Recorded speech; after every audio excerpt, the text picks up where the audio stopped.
Hello children. पिछले term पे मैं आपका चैप्टर स्टार्ट किया था हिस्ट्री का chapter number 3 ruling the country side. हालांकि ये चैप्टर पढ़ाया भी हूँ, लेकिन एक तरह से समझिए रिवीजन हो रहा है, आपको नोट्स प्रोवाइड करना ज़्यादा ज़रूरी है। तो वो नोट्स मैं आपको दे रहा हूँ। लास्ट में मैं आपके क्वेश्चंस डिस्कस करूँगा और मैं बता दूंगा उस क्वेश्चंस का आंसर कहाँ है। चाहिएगा तो उस क्वेश्चन का आंसर भी आप अपने कॉपी पे लिख लीजिएगा। क्लियर। तो पिछले टर्म पे मैं डिस्कस कर रहा था किस प्रकार ब्रिटिश कंपनी या आईसी कंपनी जो यहाँ एक ट्रेडिंग कंपनी बन के आई थी, लेकिन बैटल ऑफ बक्सर के बाद वो उन्होंने यहाँ दीवानी प्राप्त कर लिया। और दीवानी प्राप्त करने के साथ ही उन्होंने बंगाल, बिहार, उड़ीसा इन जैसे क्षेत्रों का उनको एडमिनिस्ट्रेटर एक तरह का बना दिया गया, चीफ फाइनेंशियल एडमिनिस्ट्रेटर। और इसके अकॉर्डिंग उन्होंने अच्छा खासा रेवेन्यू कलेक्ट करना शुरू कर दिया।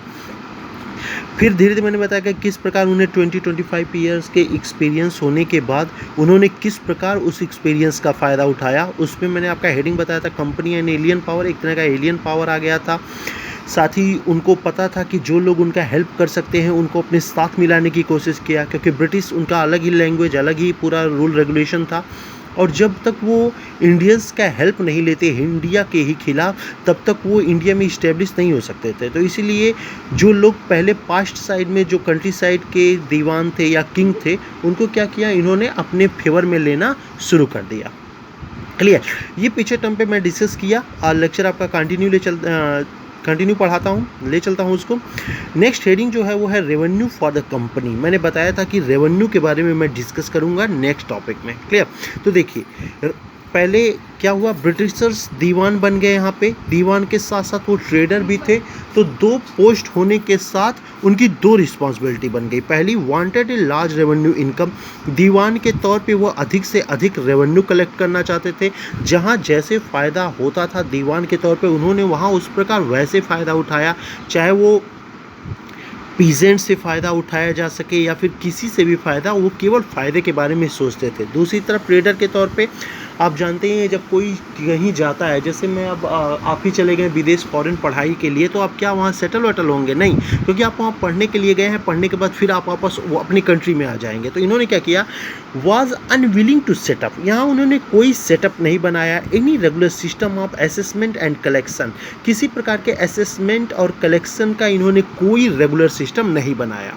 क्लियर। हालांकि आप ही टैक्स के अधिकारी हो। असेसमेंट और कलेक्शन मीन्स क्या, टैक्स, यानी आप ही टैक्स के अधिकारी हो, लेकिन आपने कोई सेटलमेंट, रेगुलर कुछ सेटलमेंट बनाया ही नहीं, क्योंकि उनका पर्पज ही था एक निश्चित समय तक हम इंडिया को लूटेंगे, अच्छा खासा मोटा रकम कमाएंगे और उस कमाए हुए पैसे को लेकर हम फिर वापस चले जाएंगे। ये उनका पर्पज था। अब यहाँ अगर कोई रेगुलर सिस्टम वो बनाना चाहते तो उसमें अच्छा खासा पैसा इन्हें इन्वेस्ट करना पड़ता, उसको मेंटेन रखने के लिए, उसे सब कुछ करने के लिए। और वो इस प्रकार का खर्च करना नहीं चाहते थे। इसलिए जहाँ तक हो सका था उन्होंने रेगुलर सिस्टम नहीं बनाया और टैक्स को बस कलेक्ट करना उनका पर्पस था। जब अच्छा खासा कलेक्ट कर लेते थे तो उसे किसी ना किसी प्रकार वो ब्रिटेन यानी अपने देश में भेज देते थे। ठीक है। तो चाहे वो दीवान के पोस्ट पे रहे हो या फिर ट्रेडर के तौर पे रहे हो, इन दोनों से इंडिया पर बहुत इफेक्ट पड़ा।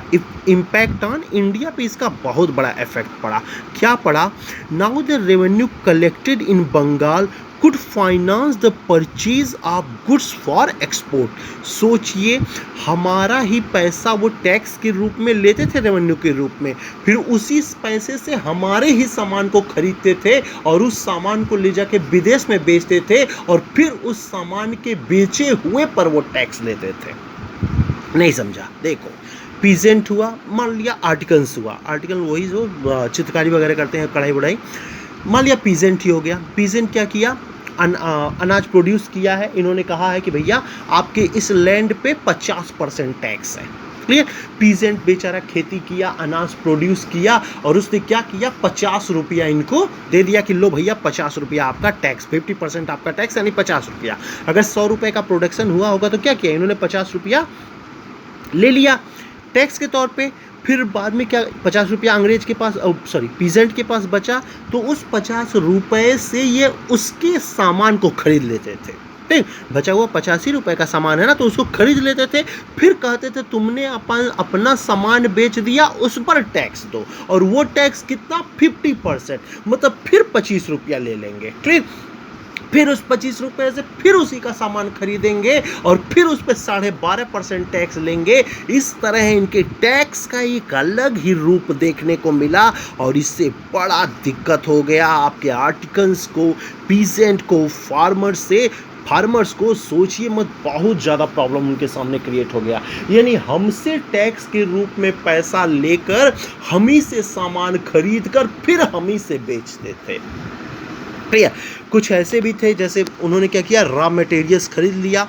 मान लिया जाए 100 रॉ मटेरियल्स मैंने प्रोड्यूस किया, 50% तो टैक्स देना पड़ा, 50% दे दिया भैया।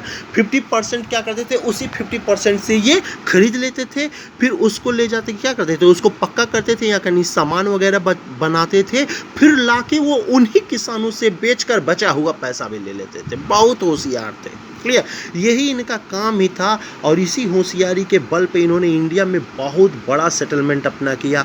आपको पता नहीं, इस समय कोरोना बीमारी फैली है, जानते ही हैं कोरोना से कितना नुकसान हो रहा है सबको, हर एक जगह इतने इंसान मर रहे हैं। लेकिन आपको पता होना चाहिए इस कोरोना से भी ज़्यादा खतरनाक रहा है ब्रिटिश ईस्ट इंडिया कंपनी का रोल हमारे देश पर। इससे ज़्यादा मौत दिया है in British east India company ने हमारे देश में। क्लियर। इससे क्या है, अब इतना बड़ा आप लूट मार मचाए हो, हर एक जगह लूट रहे हो, चाहे वो आर्टिकल से हुआ, चाहे आपके पीजेंट से हुआ, ठीक है, इस तरह लूट मचाए हो तो निश्चित तौर पे इसका इफेक्ट तो पड़ना ही पड़ना है। और वो इफेक्ट पड़ा बंगाल में एक बहुत बड़े क्राइसिस के रूप में। क्लियर। किस पे पड़ा, आर्टिकल्स पे पड़ा। ये आर्टिकल्स है, सॉरी ये आर है जो आर्ट वगैरह करते हैं, ये आर है, सॉरी एस बन गया, आर्टिकल्स है जो चित्रकारी वगैरह करते हैं, पीजेंट पे पड़ा। और सबसे बड़ी बात 1770 में एक बहुत बड़ा फेमाइन आया बंगाल में। आपको पता होना चाहिए 10 मिलियन लोग एक्सपायर किए हैं। अब आप कहोगे सर 10 मिलियन कहाँ बहुत ज़्यादा है, कम ही तो है। तो आपको पता होना चाहिए उसमें बंगाल की पॉपुलेशन ही 30 मिलियन थी और उसमें से 10 मिलियन मर गए, यानी 1/3 एक्सपायर हो चुके हैं ब्रिटिश गवर्नमेंट के इस प्रकार के कार्य से। दीवान के तौर पे लूटा तो लूटा, ट्रेडर के तौर पे भी लूटा। जितना फ़ायदा उठाना चाहिए उतना फ़ायदा इस ब्रिटिश गवर्नमेंट ने उठाया है आपके इंडिया से। और उसी का परिणाम रहा 1770 में एक बहुत बड़ा क्राइसिस हुआ है आपके बंगाल में। क्लियर। परेशान हो गए आर्टिकल्स ने कहा अब हम भैया चित्रकारी करना ही छोड़ देंगे, जब हमें उसमें फ़ायदा ही नहीं मिल रहा है तो हम क्यों वो काम करें। पीजेंट फार्मर्स ने कहा भैया हम खेती करना ही छोड़ देंगे, जब उससे हमारा ही परिवार नहीं पल पोस रहा है, हमारा ही परिवार नहीं खाने को मिल रहा है, तो उस खेती करने से क्या फ़ायदा, इसलिए हम ऐसा काम नहीं करेंगे। और इन दोनों के इस प्रकार के रिएक्ट करने पर ब्रिटिश गवर्नमेंट का कहीं ना कहीं थोड़ा ना थोड़ा दिमाग क्या हुआ, घूमा है। क्लियर। क्योंकि अगर आप दोनों अपना काम नहीं करेंगे तो ब्रिटिश गवर्नमेंट को रेवेन्यू कहाँ फाइंड होगा, और रेवेन्यू नहीं मिलेगा तो वो अपना कपड़ा कहाँ से खरीदेंगे। क्लियर। तो वही अब क्या हुआ, उनका दिमाग घुमा कि अब क्या किया जाए। तो उन्होंने सोचा अब ऐसा है, आर्टिकल्स पे हम दबाव नहीं डाल सकते, पीजेंट पे दबाव नहीं डाल सकते, अब ऐसा करते हैं एग्रीकल्चर को इम्प्रूव करते हैं और एग्रीकल्चर में हम अपने फ़ायदे को सोचते हैं कि यहाँ हमें कैसे फ़ायदा मिल सकता है। क्लियर।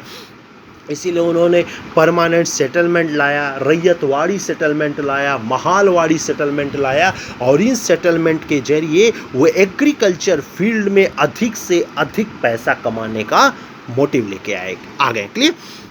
इकोनॉमिक कंपनी रेवेन्यू अपनी, भाई अब आर्टिकल्स काम नहीं करेंगे, पीजेंट काम नहीं करेंगे, फार्मर्स काम नहीं करेंगे तो क्या होगी, इकोनॉमी डमाडोल होगी। और इकोनॉमी डमाडोल होगी तो कंपनी रेवेन्यू कहाँ से फाइंड करेंगे, रेवेन्यू उनका नुकसान हो जाएगा।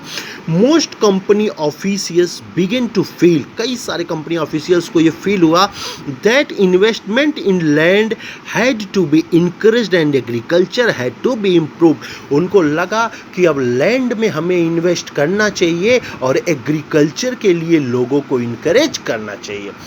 हमें बताना चाहिए कि एग्रीकल्चर में देखिए भैया, आपका भी फ़ायदा है, हमारा भी फ़ायदा है, आपकी भी ज़िंदगी से अब अच्छी जाएगी, हमारी भी ज़िंदगी अच्छी जाएगी।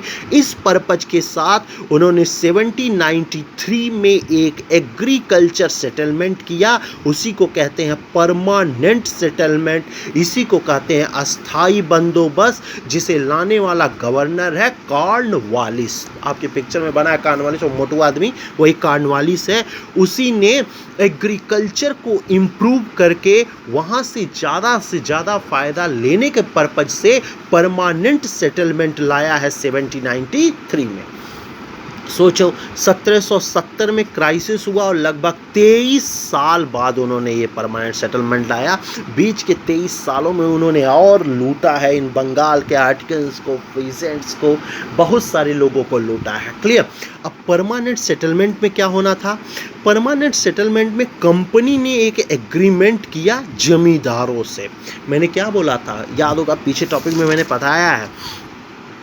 It was required to pacify those who ruled the countryside in past। यही उसका रिजल्ट देखिए, यानी हम बोले अंग्रेजी बोलने वाले, ये इंडियन से कुछ और ही लैंग्वेज बोलने वाले, ना वो हमारी समझेंगे ना हम उनकी समझेंगे। इसीलिए इस कंट्री साइड में राज कर रहे राजाओं को, जमींदारों को, तालुकदारों को हम अपने खेमे में मिलाएंगे, उन्हें इन्वेस्टमेंट का चस्का देंगे, लालच देंगे उन्हें पैसे का, और इन्हें अपने से मिलाकर हम पीजेंट यानी फार्मर से ज़्यादा से ज़्यादा रेवेन्यू कलेक्ट करने की कोशिश करेंगे।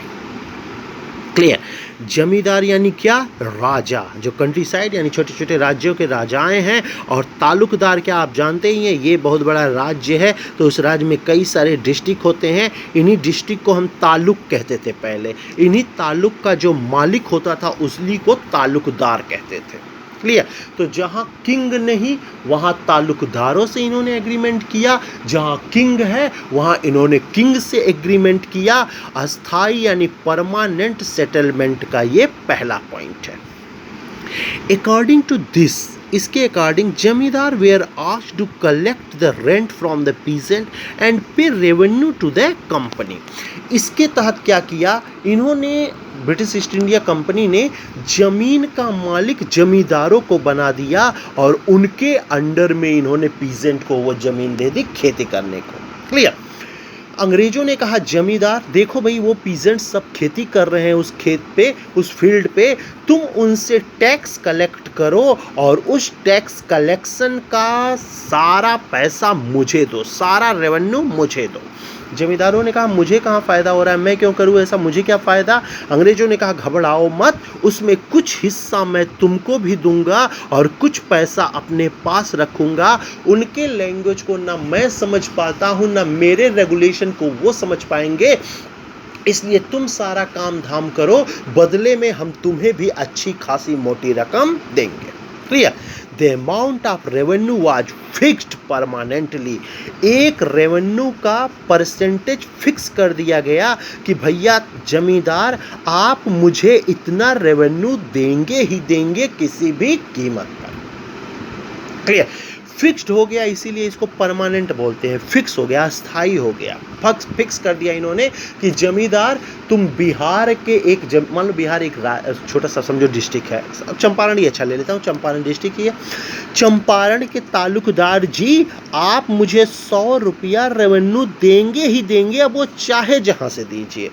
10 किसान 5-5, 7-7 रुपया कमा रहे हैं तो 70 ही रुपया हुआ, मान लिया 7-7 कमा रहा है तो 70 रुपया, लेकिन उन्होंने कहा मुझे 100 रुपया चाहिए ही चाहिए किसी भी कीमत पे। तो जमींदारों ने कहा किसान भैया तुम ज़्यादा प्रोडक्शन करो, क्योंकि अगर मैं अंग्रेजों का पूरा ज़रूरत पूरा नहीं कर पाऊंगा तो मैं खुद भी नहीं पा पाऊंगा कुछ, इसलिए जमींदारों का अत्याचार बढ़ रहा है फार्मर्स यानी पीजेंट के ऊपर, क्योंकि अंग्रेज को चाहिए 100 रुपया और जमींदार वो 100 रुपया कलेक्ट करेगा किसी ना किसी कीमत पे।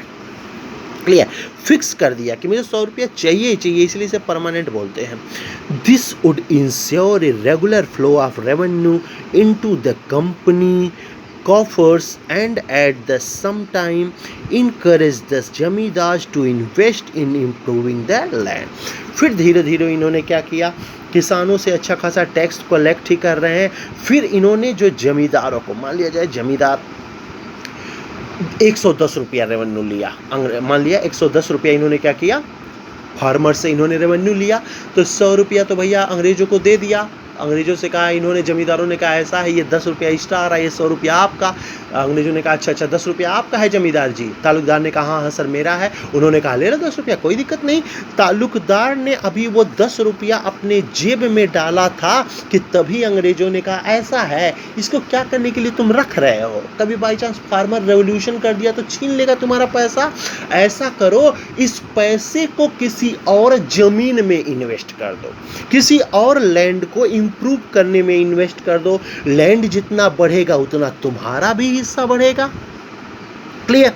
चलो भैया, जमींदार ने कहा अच्छा ठीक है, ये भी बात सही है भाई, मैं अपने पास रखूंगा, कहीं ऐसा ना हो रेवोल्यूशन हो जाए तो पता चले मेरा सारा पैसा छिन जाए। तो इन्होंने क्या किया, उस पैसे को किसी और जमीन में इन्वेस्ट कर दिया, किसी बैरन लैंड को फर्टाइल लैंड बनाने के लिए वहां इन्वेस्ट कर दिया। अरे जमींदार जी, आपने तो पैसा इन्वेस्ट कर दिया, लेकिन ये भी तो हो सकता है कि उस जमीन पर तुम्हें अगली बार 80 रुपया ही मिले, हो सकता है ना। अरे भाई जमीन तो बैरन है, बंजर है, उसे आप इंप्रूव कर रहे हो, उसे प्रोग्रेस के राह पे ला रहे हो, तो वो तो भी बैरन ही है ना।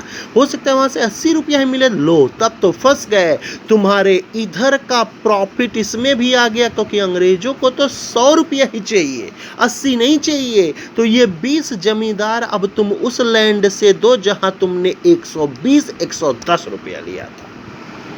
क्लियर?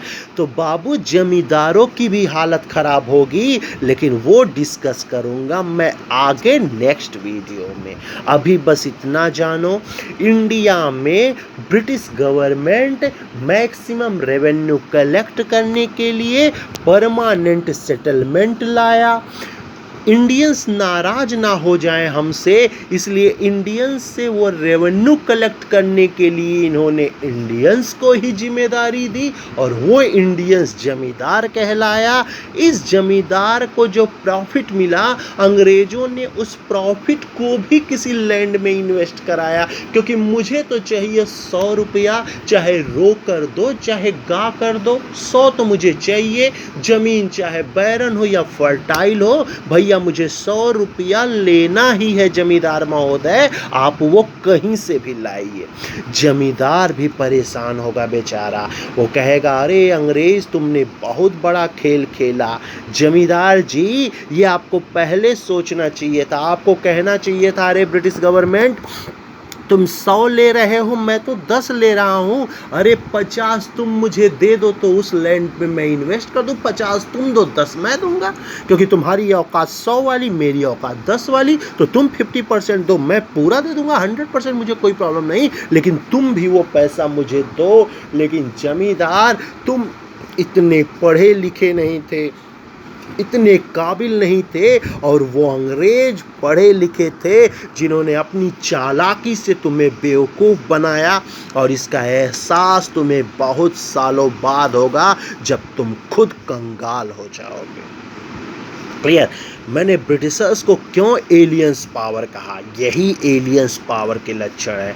आज से कंपेयर मत करना कि अरे सर क्यों, मैं जानता हूँ ए फॉर कैट होता है, तुम जानते हो भैया तो ठीक है, अच्छी बात है, लेकिन उस समय के लोग तो नहीं जानते थे ना कि ए फॉर कैट होता है, तो वो बेचारे कैसे समझेंगे इस ब्रिटिश गवर्नमेंट की चालाकी को।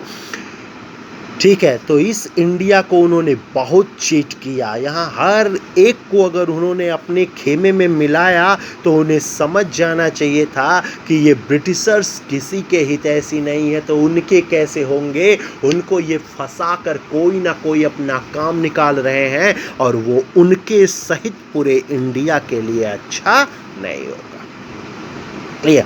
तो आज मैं आपका लेक्चर परमानेंट सेटल के आधे टॉपिक पर ही रोक रहा हूं, क्योंकि परमानेंट सेटलमेंट अभी और आपको पढ़ाना है। तो यहां तक आपने समझ लिया, जमींदारों को इन्होंने मिलाया, जमींदारों से रेवेन्यू कलेक्ट करवाया और जमींदारों को जो फ़ायदा हुआ उसको किसी ना किसी लैंड में इन्होंने इन्वेस्ट कराया। तो आज आपने देखे कुछ टॉपिक, आज आपने देखा रेवेन्यू, वो रेवेन्यू किस प्रकार शुरू में रहा और बाद में रेवेन्यू एग्रीकल्चर की तरफ मुड़ा और वो आया परमानेंट सेटलमेंट के रूप में और उन्होंने उससे अच्छी खासी कमाई की है। आपके वीकली टेस्ट का पोर्शन यही है, याद रखना। आपके इसी चैप्टर को वीकली टेस्ट में लाया जा रहा है, यानी रूलिंग द कंट्री साइड आपके हिस्ट्री का चैप्टर नंबर 3 यही आपके संडे टेस्ट में रहेगा। क्लियर। कुछ क्वेश्चन जहाँ तक मैं परमानेंट सेटलमेंट तक पढ़ा दिया हूँ, तो आज तो आपका लास्ट वीडियो, कल से तो मेरा वीडियो रहेगा नहीं, तो यहीं तक 2-3 क्वेश्चंस मैं रख दूंगा। और पीछे वाला चैप्टर जो मैंने पढ़ाया था आपकी ज्योग्राफी का चैप्टर नंबर 2, उस चैप्टर नंबर 2 से भी कुछ MCQ में रख दूंगा। यानी आपके ज्योग्राफी का चैप्टर नंबर 2 और हिस्ट्री का चैप्टर नंबर 3 परमानेंट सेटलमेंट तक नेक्स्ट वीडियो में इसके आगे हम डिस्कस करेंगे। Okay, thank you.